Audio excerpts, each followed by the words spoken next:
Bonjour, mesdames, mesdemoiselles et messieurs, chers candidats au bac, merci beaucoup. Avec ce sourire, je crois, tout le monde va bien. Nous allons continuer avec nos systèmes de travail. Le travail porte en philosophie et précisément sur le chapitre portant sur la conscience et l'inconscient. Merci beaucoup pour essayer de rendre un peu clair, un peu net, compréhensible notre vidéo. Nous allons prendre une pensée, encore un sujet. C'est un petit bac tchadien, bien sûr, bac 2020, qui dit ceci: l'existence de l'inconscient, telle une hypothèse ou une certitude. Voilà, donc sans plus tarder, nous allons d'abord définir d'abord les deux concepts. Vous savez, quand on parle de la conscience, on doit parler nécessairement de l'inconscient. Quand on parle de l'inconscient, on doit parler nécessairement de la conscience. Ce sont des concepts qui vont toujours de pair. Donc, la conscience, par définition, c'est une faculté qui permet à l'homme de faire la différence entre le mal et le bien. Voilà une définition simple. Et l'inconscient, c'est tout ce qui échappe à la conscience. Voilà. Donc, parlant ici maintenant de ce sujet, l'existence de l'inconscient est-elle une hypothèse ou une certitude? Nous allons aller d'abord sur une base d'explication un peu rapide qui va nous permettre de comprendre.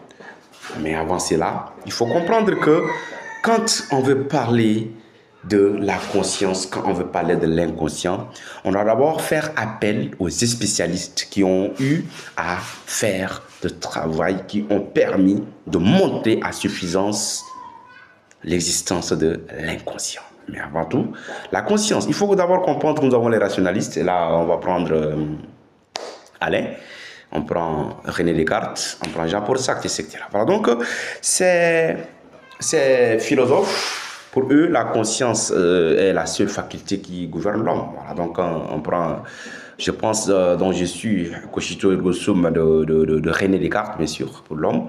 L'homme n'a pas une autre dimension, hormis la conscience, qui peut lui permettre tout ce que l'on fait. L'homme est conscient de ce qu'il fait. Mais il faut comprendre aussi que pour aller savoir, c'est savoir ce qu'on fait. Donc, ça veut dire l'homme est conscient de tout cela. Donc, maintenant, quand on va revenir pour toucher le sujet du doigt, l'existence de l'inconscient est-il une hypothèse ou une certitude?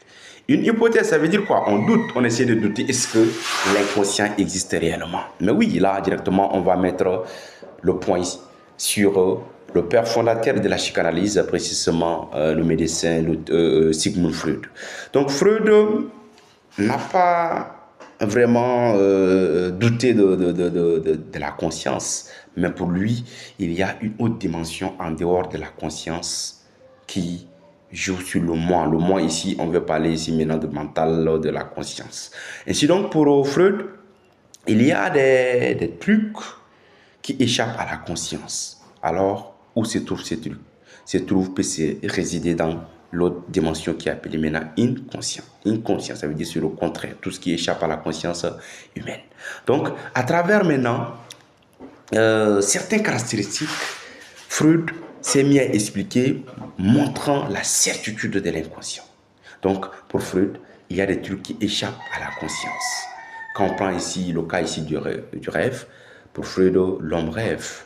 Il y a également l'envie, il y a également les lapsus linguistes. Vous avez remarqué qu'auprès de nos mamans, si la maman avait appelé par exemple Nelum, au lieu de dire tout simplement Nelum, la maman va contourner en appelant presque 5 de ses enfants. Eric, Junior, Damas, avant de revenir sur Nelum. Donc, on se pose la question, pourquoi, si l'homme est conscient de ce qu'il fait, si il n'y a que juste la conscience qui gouverne l'homme, pourquoi la maman, si elle ne peut pas directement appeler le nom de son enfant?